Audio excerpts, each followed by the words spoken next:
ফিলিস্তিন রক্ষার জন্য ফিলিস্তিনের বাইরের ত্রাণ প্রয়োজন নয়, তাদের অস্ত্র দরকার। অতএব আসুন সবাই মিলে ফিলিস্তিন রক্ষার জন্য, আল আকসা রক্ষার জন্য আমাদেরকে অস্ত্র হাতে তুলে নিতে হবে।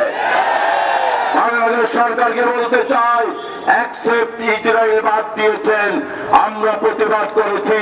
প্রধানমন্ত্রী বলেন আপনি নাকি ফিলিস্তিনের পক্ষে বলেন, উপরে উপরে বলবেন, তলে তলে খাতির করবেন, এটা হতে দেওয়া যায় না।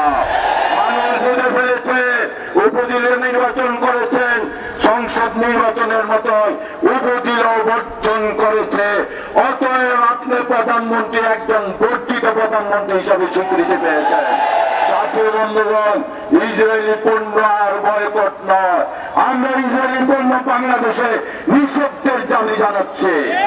সৌদি আরব, জর্দান, আরব আমিরাত সহ মিশর, কুয়েত যারা ইসরায়েলের চতুর্দিকে আছেন, আমরা তাদের কাছে দাবি জানাই, ইসরায়েলকে অনুরোধ করা লাভ হয় না। হিংস্র পশুকে যেরকম বাঘকে যদি বলেন তুমি খাইও না, সে খাবে খাবে খাবে খাবে।